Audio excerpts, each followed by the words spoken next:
திராவிட கழகம் 6வது மாநில மாநாட்டை மிக சிறப்பாக ஏற்பாடு செய்யப்பட்டிருக்கின்ற KS ராஜ்கவுண்டர் தலைமையில் நடைபெறுகிற இந்த மாநாடு 6வது முறையாக மிகப்பெரிய ஒரு வெற்றியை தரக்கூடிய மாநாடாக அமைந்திருக்கிறது. 2026 நடைபெறுகிற சட்டமன்ற தேர்தலிலே ராஜ்கவுண்டர் அவர்களுக்கு ஒரு சட்டமன்ற தொகுதியை ஒதுக்கி அனைத்து சமுதாய மக்களுக்கும் சிறந்த சட்டமன்ற உறுப்பினராக அவர் குரல் கொடுப்பார் என்ற உறுதியை இந்த மாநாடு வலியுறுத்துகிறது. இந்த மாநாட்டிற்கு சிறப்பு அழைப்பாளராக தமிழ்நாடு முதலமைச்சர், துணை முதலமைச்சர் உதயநிதி ஸ்டாலின் வர இருக்கிறார்கள். 2026 சட்டமன்ற தேர்தல் என்பது தமிழ்நாட்டில் மீண்டும் திராவிட மாடல் ஆட்சி அமையும்.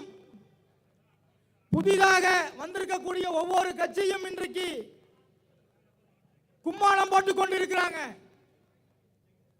4 செவத்துக்குள்ள இருந்து கொண்டு ஒரு நடிகர் நாளைய முதலமைச்சர் என்று சொல்கிறார்.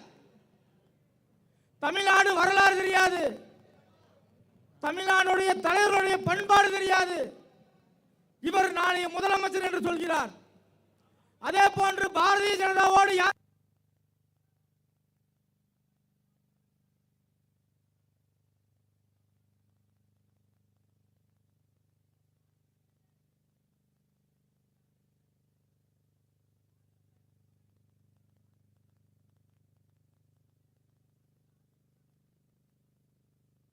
பல்வேறு துண்டுகளாக போய்விட்டது.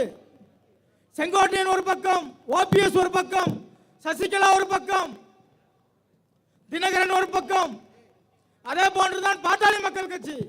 அப்பா மகனுக்குள்ளே சண்டை. அவர் இன்னைக்கு அறிக்கை கொடுத்திருக்காரு, தேர்தல் கமிஷனே என் பையன் விலைக்கு வாங்கிட்டான்னு. அதுதான் இன்றையோட தேர்தல் கமிஷனோட நிலைமையாக இந்தியாவில் இருந்து கொண்டிருக்கிறது.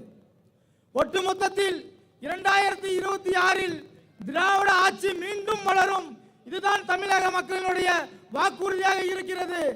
மனிதநேய மக்கள் கட்சி தமிழகம் முழுக்க பட்டி தொட்டி எல்லாம் பிரச்சாரம் செய்து மீண்டும் திராவிட மாடல் ஆட்சியை மலர செய்வோம் என்று மாநாட்டின் வாயிலாக கூறிக்கொண்டு வாய்ப்பளித்த நன்றி கூறி விடைபெறுகிறேன். நன்றி.